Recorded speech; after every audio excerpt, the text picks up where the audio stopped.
네, 우리 옆에 계신 분들하고 우리 사랑하고 축복합니다. 그렇게 인사하겠습니다. 네, 사랑하고 축복합니다.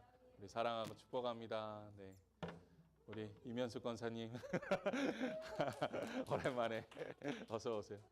네, 한국 다녀오시고 네, 일이 너무 바쁘셔서 그동안 못 나오셨는데 4월부터 나오겠습니다 그러셨는데 정확하게 4월부터 정확하게 약속을 지켜주셨네요. 너무 감사합니다. 네, 오늘도 주님께서 우리 예배 가운데 큰 은혜 주시고 성령의 충만함으로 이끌어 주실 줄로 믿습니다. 네, 오늘부터 이제 그 누가복음 말씀을 다시 이어가려고 하는데 네, 내가 본문을 말해줬었나? 네? 네. 이거 말 안 해줬는데 기도할 때 똑같은 본문을 얘기해서 깜짝 놀랐어요. 예, 예, 좋다고요. 예, 예, 예, 우리 누가복음 9장 57절에서 58절 예, 말씀 우리 한 목소리로 함께 봉독하겠습니다. 길 가실 때 어떤 사람이 여짜오되 어디로 가시든지 나는 따르리이다. 예수께서 이르시되 여우도 굴이 있고 공중에 새도 집이 있으되 인자는 머리 둘 곳이 없도다 하시고 아멘. 똑같죠? 깜짝 놀랐네요. 예, 오늘은 그리스도의 가난을 따라서라는 제목으로 말씀 나누겠습니다. 이제 한동안 이제 뭐 사랑에 대한 주제, 은혜에 대한 주제들을 이렇게 나누다가 이제 누가복음 이제 본문으로 다시 시작하자라고 말씀을 하고 생각을 하고 이제 정해 보니까 이 본문이 시작이더라고요. 그러니까 이 누가복음 9장과 10장 말씀은 제자도에 대한 말씀입니다. 제자도, 제자의 길. 우리가 어떻게 하면 예수님의 제자로 살 수 있는가? 그것이 이제 핵심적인 부분을 담고 있고요. 특히 누가복음 9장 57절부터 62절까지는 짧은 구절이지만 그 안에 이제 세 가지 에피소드가 나와요. 예수님을 쫓는 사람들에 대한. 그러면서 우리가 예수님을 쫓을 때에 갖지 말아야 하는 마음. 그러니까 예수님을 쫓을 때에 가져서는 안 되는 마음에 대해서 이야기합니다. 그중 오늘 첫 번째 에피소드에 대해서 나눠보려고 하는데 사랑하는 성도님께서 이제 오늘 말씀을 통해서 우리가 이제 어떤 마음으로 예수님을 쫓아야 하는지 그 마음을 다시 한번 되새겨 보시고 또 묵상해 보시는 시간이 되셨으면 좋겠습니다. 이 누가복음 9장 51절에 보시면 예수님께서 이런 결단을 하십니다. 이제 때가 찼고 내가 예루살렘으로 향하여 올라가겠다라는 결단을 하십니다. 이 말씀은 분명하죠. 예수님께서 이제 구원의 때, 하나님께서 이루어 놓으신 그 구원의 계획이 이제 이루어질 그 시간이 오게 되었고 결국 자신이 이제 십자가에 달려서 죽으신 후에 부활하시는 그 구원 사건을 완성하시기 위해서 이제 갈릴리에서 예루살렘으로 올라갈 것을 결정하신 그런 모습이 나오고 있죠.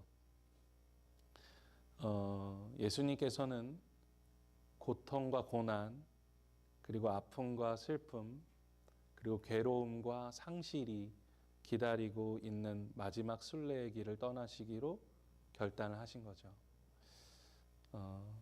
이 여정의 마음이 사실 굉장히 아프시고 힘드셨을 겁니다. 그러면서도 하나님 아버지께 순종하는 마음으로 이 여정을 걸어가시는 거죠.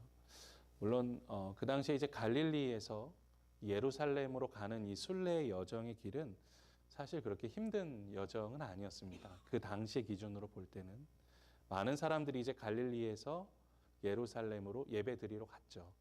그러면 지금 걸음으로는 한 3박 4일 정도 걸린다 그래요. 그러니까 뭐 이제 또 뭐 짐을 지고 또 사람들과 함께 가다 보면 아마 한 10일 정도 여정이 걸렸겠죠. 예수님께서 그 거리를 가시는 그 부분은 전혀 이제 어려운 여정은 아니었습니다. 누구라도 충분히 감당할 수 있을 만한 그런 여정이었죠. 하지만 예수님께서는 그 짧은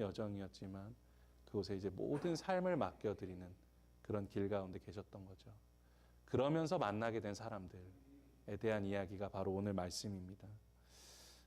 예수님께 있어서는 예루살렘으로 올라간다는 것은 단순히 그곳에 나아가 예배를 드린다는 것이 아니라 하나님의 구원 계획, 구원 사역을 완성하신다는 뜻이었고, 그리고 그러한 예수님을 쫓아서 함께 우리가 예루살렘으로 나아간다라는 것은 앞으로 우리가 예수님을 따르는 제자의 삶을 살아가면서 때로는 목적지도 없이 성령께서 이끄시는 대로, 성령께서 인도하시는 대로 살아야 하는 그런 순례자의 길을 의미하는 것이었죠.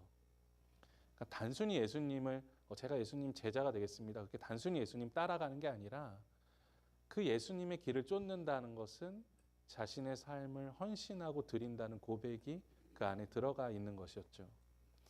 그런데 많은 사람들이 그렇게 예수님께서 그 순례의 길을 가신다는 그 의미의 본질적인 의미를 잘 알지 못했습니다. 사실 그렇죠. 근데 예수님의 제자들도 예수님이 예루살렘에 가신다는 의미, 그것에 대해서 예수님께서 수도 없이 이야기하셨잖아요. 나는 이제 죽게 될 거다. 나는 십자가라는 표현을 쓰실 때도 있고 안 쓰실 때도 있었지만 나는 죽게 될 거다. 다시 부활하게 될 거다. 정말 계속해서 얘기하시는데도 이 제자들은 그걸 못 알아듣죠. 못 알아들어요. 그 자세한 의미를 제자들도 사실 알지 못했습니다. 다만 예수님께서 너무 유명해지셨죠. 그러다 보니까 너도 나도 예수님이 예루살렘으로 올라가는 그 의미를 알지 못한 채 예수님을 따르고 싶어하는 사람들이 늘어나기 시작했어요. 그중 이제 오늘 첫 번째 유형의 사람을 만나게 되는 것이죠. 어느 날 갑자기 나타나서 예수님, 어디로 가든지 제가 따르겠습니다 라고 고백하는 거죠. 그 말은 참 멋있어 보입니다. 정말 대단한 결단을 하고 있는 것처럼 보이죠. 그런데 예수님께서 갑자기 이상한 말씀하세요. 이게 나올 수가 없는 말이에요. 그렇죠? 여우도 굴이 있고 공중에 새도 집이 있는데 내가 머리 둘 곳은 없다. 내가 주님을 따르겠습니다. 그런데 갑자기 이런 말씀하시는 게 너무 이상해요. 그래서 우리는 이러한 말씀이 나올 때에는 이 성경이 말씀하고 있는 예수님에 대한 모습들, 그리고 이 말씀이 이야기하고 있는 문맥을 좀 해석해 볼 필요가 있는 거죠. 이 말씀만 똑 띄어서 예수님이 가난한 게 좀 힘드셨구나. 예수님이 집도 없으셨구나. 예수님이 잘 데가 없으실 정도로 많이 좀 괴로우셨구나. 이런 해석을 하면 안 되죠. 예수님 그런 분이 아니시잖아요. 예수님이 갑자기 나 너무 가난하고 힘들다. 야, 나도 집이 있었으면 좋겠다. 그런 이야기 하시는 분이 아니죠. 성경의 전체 이야기를 보면 예수님의 성품은 절대 그런 성품이 아닙니다. 예수님께서 지금 이 말씀을 하고 계신 이유는 지금 내가 예수님을 따르겠습니다. 무조건 따르겠습니다. 어디든지 가겠습니다. 라는 그 사람의 고백 안에 있는 그 마음의 중심을 보시고 말씀하시는 거죠. 그래서 가르침을 주고 계신 거예요. 이 예수님의 대답을 미루어 볼 때 예수님께 내가 주님을 따르겠습니다. 어디든지 쫓겠습니다. 라고 하는 그 마음속에 무엇이 있었다는 것을 추측해 볼 수 있나요? 그의 마음의 중심에 예수님을 통해서 뭐예요? 나도 좀 유명해지고 싶은 마음. 그러니까 나도 좀 성공해보고 싶은 마음이 그 안에 있다는 것을 예수님께서 보신 것이죠. 예수님은 그의 중심을 보시고 어떻게 보면 이렇게 말씀하시는 거예요. 야, 네가 나를 따른다고 하는데 내가 지금 가는 길이 너에게 보이냐? 내가 가는 길이 너에게 보이냐? 내가 가는 길에는 내가 쉴 곳이 없어. 내가 가질 것이 없어. 그리고 내가 나를 쫓는다면 너도 쉴 곳이 없을 수도 있어. 가질 것이 없을 수도 있어. 하지만 그래도 따르겠느냐? 바로 예수님께서 어떻게 보면 이러한 말씀을 하고 계신 것이죠. 우리는 이것을 통해서 이 제자도의 삶은 무엇인가? 우리가 예수님을 따른다는 게 무엇인가를 다시 한번 깨닫게 되는 것이죠. 그렇기 때문에 우리가 예수님을 따를 때 가장 먼저 갖지 말아야 하는 마음은 무엇입니까?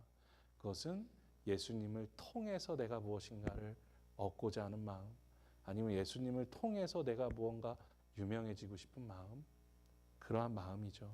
무엇인가를 얻고자 하는 마음.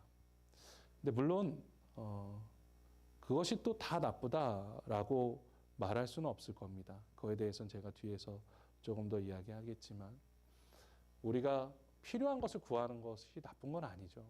다만 그것이 목적이 되어서는 안 된다는 것이죠. 예수님은 이 세상에 어떤 제국을 완성하기 위해서 오신 게 아니에요. 무엇을 완성하기 위해 오셨습니까? 하나님의 나라. 그러니까 예수님은 하나님의 나라의 가치가 이 세상에서 얼마나 아름답고 위대하고 귀한 것인지를 전해주셨죠. 또 우리에게 주셨습니다. 그런데 우리가 그 하나님 나라의 복음을 가지고 하나님 나라를 위해서가 아닌 세상의 목적을 이루려고 하는 그런 마음이 있다면 그것이 얼마나 무가치한 행동이 되겠느냐는 것이죠. 그런데 이것이 전혀 이상한 또 얘기가 아니에요. 이런 마음들은 누구에게나 있을 수 있습니다. 왜냐하면 누가복음 9장을 보시면 예수님을 따르는 제자들이 예수님 옆에서도 무슨 이야기를 합니까? 야, 누가 높은 사람이 되고 싶냐? 야, 누가 높은 자냐? 이런 이야기들을 하는 거죠. 예수님을 이용해서 어떻게 보면 성공하고 싶은 건데, 물론 그렇다고 그들이 예수님을 사랑하지 않았다는 건 아닙니다. 예수님을 믿지 않았다는 것은 아니에요. 그들도 예수님 사랑하는 마음이 있었고 예수님을 믿고 있었습니다. 하지만 그 마음과 동시에 어떤 마음이 있는 거예요? 내가 유명해지고 싶은 마음, 내가 성공하고 싶은 마음, 그런 마음들이 그 안에 있었던 것이죠. 하지만 예수님이 우리에게 보여주신 삶은 그런 삶이 아니죠. 당연하지만 예수님께서 무엇인가를 얻기 위해서, 취하기 위해서가 아닌 모든 것을 버리는 삶을 선택하셨죠. 자신이 가지고 있는 모든 것을 우리에게 나누어 주셨죠. 스스로를 위해서는 아무것도 취하지 않으셨습니다. 스스로를 위해서는 아무것도 가지지 않으셨어요. 물론 한 사건이 있죠. 예수님께서 자신이 갖고 싶어 한 것 같은 사건이 있어요. 마리아가 예수님의 머리에 향유를 부었던 사건이죠. 예수님께서 그것을 허락하셨고 그것을 기쁜 마음으로 받으셨습니다. 그런데 그 모습을 보고 주위에서는 어떻게 됐나요? 난리가 났죠. 예수님께 부어드린 그 향유가 너무 아깝다는 거예요. 그런데 사실 그 자리에 우리도 있었으면 비슷한 생각 했을 겁니다. 왜냐하면 그 향유는 지금 돈으로 3, 4만 불 정도 되는 아주 값비싼 향유였기 때문에 그것을 아무리 예수님이 좋아도 어떻게 예수님 머리에다 그렇게 부어버리냐. 그 정도면 그거 팔아서 헌금으로 주면 가난한 사람들을 도울 수 있을 텐데, 그러면서 옆에서 이제 막 안타까워하고 아까워하죠. 그런데 그때 예수님께서 그 제자들을 보시면서 하신 말씀은 무엇입니까? 우리 한 목소리로 함께 읽어보겠습니다. 예수께서 이르시되 그를 가만두어 나의 장래할 날을 위하여 그것을 간직하게 하라. 가난한 자들은 항상 너희와 함께 있거니와 나는 항상 있지 아니하니라 하시니라. 아멘. 예수님은 그 향유를 허락하셨어요. 자기에게 붓는 것을 그대로 두셨습니다. 만약 그걸 원하지 않으셨다면 막으셨겠죠. 야, 나에게 부을 필요 없다. 그것을 가지고 가난한 자들을 도와라 라고 하셨을 겁니다. 그런데 예수님께서 그 향유를 자신에게 붓는 것을 허락하신 이유는 뭡니까? 그 향유가 향이 좋아서 값진 것이라서? 그렇지 않죠. 이 향유를 통해 우리에게 전해지는 메시지, 예수 그리스도의 십자가 복음, 그 은혜의 복음이 기억될 수 있다면 이것은 헌금으로 드려지는 것보다 더 가치 있는 것이다 라고 말씀하시는 거예요. 그리고 너희가 가난한 이를 돕는 거 중요하지. 하지만 너희가 그 가난한 이를 돕는 것보다 더 중심에 두어야 하는 마음은 뭐예요? 예수님을 사랑하는 거예요. 예수님을 사랑하는 겁니다. 향유가 예수님의 머리에 부어지고 그 향유가 쏟아져서 그 향기가 그곳에 가득 퍼지게 되었던 것처럼 예수님께서 십자가 위에 계실 때 가시면류관으로부터 흘러나온 예수님의 피가 머리에서부터 쏟아져 땅으로 흘러내렸죠. 그렇게 그 땅을 적셨습니다. 그렇게 복음의 향기가 땅 끝까지 퍼지게 되었죠. 예수님께 뿌려진 향유는 바로 그 복음을 이야기하는 거죠. 예수님은 가지려고 하신 것이 아닙니다. 본인이 좋아서 그러신 것도 아닙니다. 그것을 통해서 복음의 은혜가 전해지길 원하셨던 것이죠. 예수님의 삶은 그러셨어요. 정말 모든 것을 다 주다 못해서 정말 다 주신 분이십니다. 그래서 고린도후서 8장 9절에서 사도 바울은 이렇게 분명하게 고백합니다. 우리 한 목소리로 함께 읽어보겠습니다. 우리 주 예수 그리스도의 은혜를 너희가 알거니와 부유하신 이로써 너희를 위하여 가난하게 되심은 그의 가난함으로 말미암아 너희를 부요하게 하려 하심이라. 아멘. 분명하게 말씀하죠. 예수님이 가난해지셨대요. 정말 오늘 제목도 나와 있지만 poverty, 그냥 극빈입니다. 최고로 가난해지셨어요. 아무것도 가진 게 없으셨어요.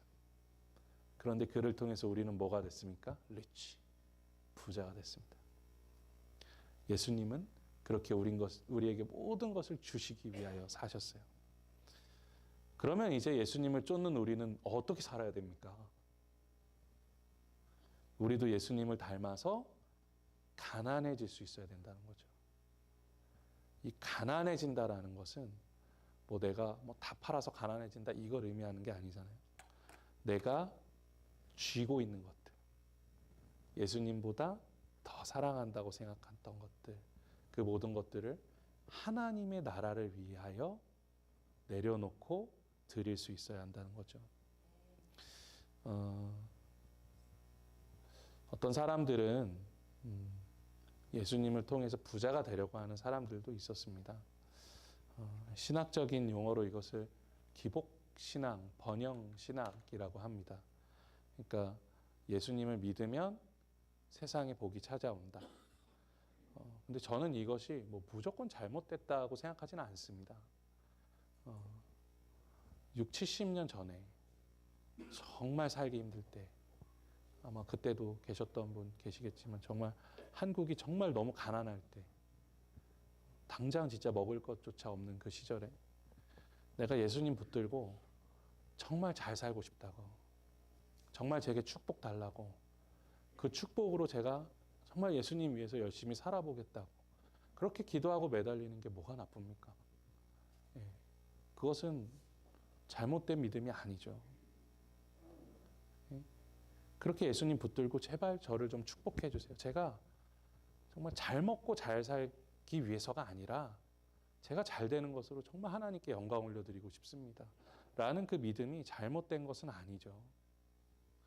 저도 뭐 비슷하다고 하면 할 수 있을지 모르겠지만 그런 체험이 사실 많았어요. 저도 집이 좀 가난하게 태어나가지고 가난한 삶을 살았는데, 제가 신학생 때는 교회가 이제 버스 타고 한 3, 40분 정도 되는 거리였는데 열심히 사역을 하고, 열심히 저는 뭐 아침부터 밤까지 막 열심히 사역을 하고, 그리고 나서 집으로 오는데 돈이 없어요.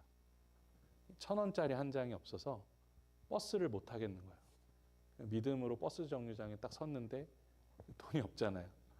그러면 이제 집까지는 2시간 정도 걸어가야 되거든요.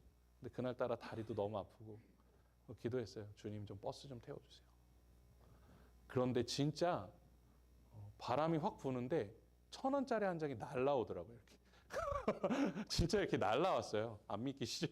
이렇게 펄럭펄럭하고 이렇게 날라와서 제 앞에 떨어졌어요. 그래서 그걸 주워서 버스를 타고 가고. 또 제가 대학원 시절에는 돈이 너무 없었거든요. 가난했고. 근데 아내가 임신을 해서 어느 날은 철없게 전화해가지고 여보 뱃속에 아기가 포도가 먹고 싶대요. 그러는 거예요. 그래서 아니 우리가 돈이 없는데 그런 말은 못하고 제가 주머니 뒤져봤더니 5,000원 있더라고요.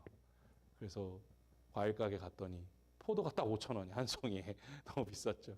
근데 그거 딱 사가지고 와가지고 아내 작업 주고 나서 제가 기도했죠. 주님 이제 저는 못하겠습니다. 그냥 내일 학교 갈 돈도 없고 그냥 그만두겠습니다. 그런 마음을 갖고 있는데 갑자기 주님이 바지 주머니를 뒤져봐라. 이런 마음을 주시는 거예요. 정말 기도하는데. 그래서 집에 있는 바지 주머니를 다 뒤져봤더니 동전이 5천 원이 나오더라고요. 그래서 그걸로 학교 가고 밥 먹고 그랬는데 이런 일들이 생깁니다. 가끔 우리 안에 이런 축복이 있죠. 그런데 부작용은 뭡니까? 이거에만 기대면 안 된다는 거죠. 내가 예수 믿기 때문에 이런 축복이 온다. 내가 예수 믿기 때문에 이렇게 성공했다. 그것만 바라보고 살면 안 된다는 거죠. 제가 예수님 믿는다고 하면서 맨날 버스 정류장 밑에 가서 돈 또 언제 날라오나 기다리고 있고 맨날 바지 주머니만 뒤져서 동전 꺼내려고 하고 그거는 예수님 믿는 모습이 아닌 거죠. 근데 그런 부작용이 너무 많았다는 거예요. 내가 예수 믿으면 잘 된다. 예수 믿으면 복 받는다. 예수 믿으면 성공한다. 그것이 잘못됐다는 거죠. 그런데 요즘 신학자들은 오히려 우리가 잘 먹고 잘 살게 되면서 이전보다 잘 먹고 잘 살게 되면서 영적인 번영 신학이 찾아왔다고 이야기해요. 그러니까 영적인 기복 신앙이 찾아왔다고 이야기합니다. 그것은 무엇이냐 하면 나의 중심적인 신앙 생활인 거죠.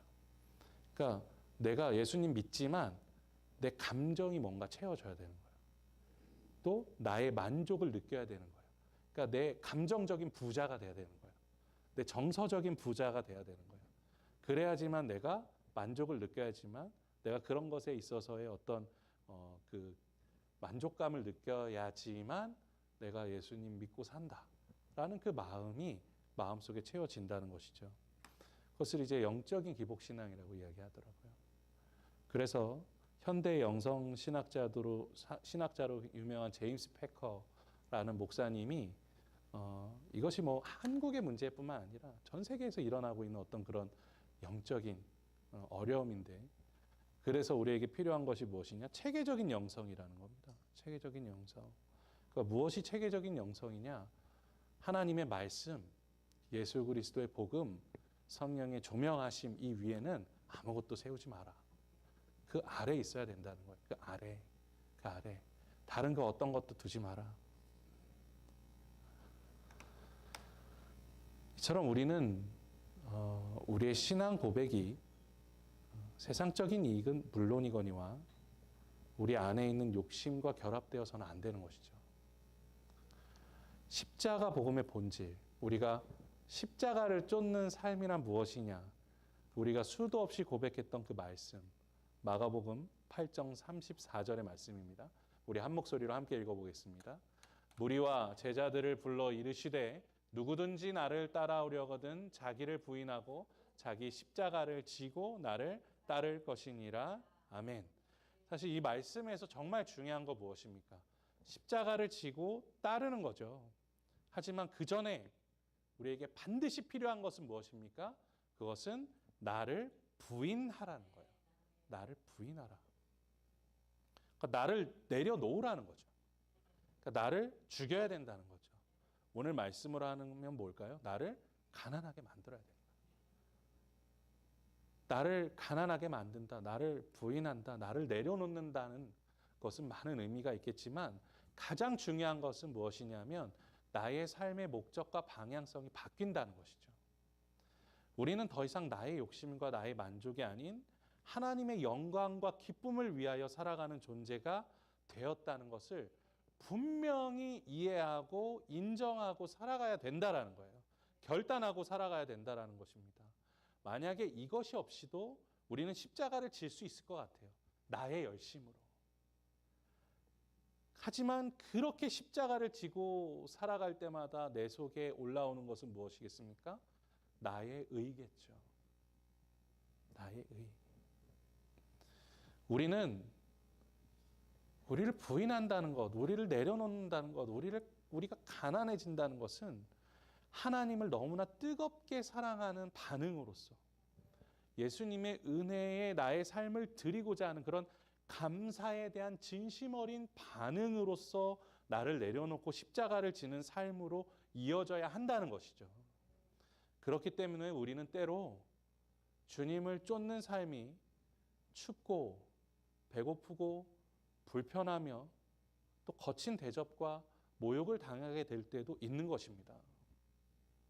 하지만 그럴 때마다 우리 안에 정말 필요한 것, 그것은 감사하며 우리를 더욱더 가난하게 만드는 삶의 모습인 것이죠. 예수님이 말씀하신 것처럼 여우도 굴이 있고 새도 집이 있지만 나는 아무것도 가지려 하지 않는다. 오히려 너희에게 주기 위해 이 땅에 내가 왔다. 라는 그 예수님의 말씀을 기억하며 우리도 예수님을 닮아갈 수 있어야 한다는 것이죠. 사랑하는 성도 여러분, 우리가 그렇게 하나님께 우리의 삶을 드릴 수 있는 삶을 살아갈 수 있게 되기를 간절히 소망합니다. 그러니까 우리의 시간을 드려야 되는 거예요. 또 우리의 힘을 드려야 되는 거예요. 또 우리의 마음을 드려야 되는 것이죠. 여러분 정말 기도의 시간을 가지십시오. 그게 새벽이든 밤이든 아니면 정말 어떤 개인적인 시간이든지 간에 정말 기도해야 돼요. 그 시간으로 가난해지셔야 돼요. 시간을 나의 것으로 사용하는 것보다 하나님께 드리는 시간에 집중할 수 있어야 되는 거죠. 또 말씀 보셔야 됩니다. 말씀 묵상하셔야 됩니다. 내가 나의 것으로 나를 채우는 것이 아니라 하나님의 말씀이 내 안에 채워져서 내가 비워지는 은혜를 경험할 수 있어야 돼요. 그것을 삶에 적용해야 됩니다. 그래서 삶의 작은 부분 하나하나씩을 내가 바꾸어 나가고 어떻게 하면 우리가 심령이 가난한 삶을 살아갈 수 있을까를 우리의 삶 속에서 작은 부분 실천해 나가는 것이죠. 그렇게 내가 가정을 위해서 또 교회를 위해서 예수님처럼 뭘 드릴 수 있을지, 어떻게 하면 조금 더 헌신할 수 있을지, 순종할 수 있을지를 조금씩 바꿔 나간다면 우리는 예수님을 닮아가는 제자의 길 위에 설 수 있다라는 것이죠. 신명기 6장 5절에 이런 유명한 말씀이 있지 않습니까? 우리 한 목소리로 함께 봉독하겠습니다. 너는 마음을 다하고 뜻을 다하고 힘을 다하여 내 하나님 여호와를 사랑하라. 아멘. 우리가 볼 때는 어떤 단어가 눈에 들어오는가, 사실 성경의 말씀을 보면서 어떤 단어가 눈에 들어오는가도 굉장히 중요하거든요. 근데 이 말씀 묵상하면서 저에게 들어온 단어는 다하고라는 단어였어요. 올, 너의 모든 것을 다해서 하나님을 사랑해라. 드리라. 우리가 정말 하나님을 사랑하는 마음으로 하나님을 위해서 예수 그리스도의 복음을 위하여 하나님의 나라를 위하여 우리의 마음을 드리면서 더 가난해지는 삶을 살 수 있게 되기를 간절히 소망합니다. 하지만 그렇다고 너무 아쉬워하지는 마세요. 우리가 가난해질수록 얻게 되는 축복이 있습니다. 그것은 무엇입니까? 마태복음 5장 3절에서 하시는 말씀이죠. 심령이 가난한 자는 복이 있나니 천국이 그들의 것입니다. 천국을 소유하게 된다는 거예요. 우리가 가난하면 천국을 소유하게 됩니다. 우리의 시간을 더 하나님께 드리고 우리의 삶을 더 하나님께 드리고 어떻게 하면 내가 하나님께 드릴 수 있을까를 고민하다 보면 우리는 어떻게 해요? 천국을 살아가게 돼요. 천국을 살게 됩니다. 저도 오늘 말씀 준비하면서 참 많은 회개를 하고 다시 한번 결단합니다. 우리 성도님들도 함께 결단했으면 좋겠습니다.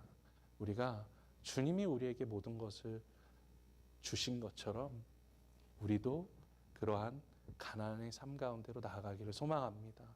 그리스도를 쫓아서 우리가 가난해지기 원하고 그리스도를 쫓아서 우리의 심령이 하나님의 복으로 가득 채워지는 그 천국의 삶을 살아가는 우리 성도님들 되시기를 주님의 이름으로 간절히 축원합니다.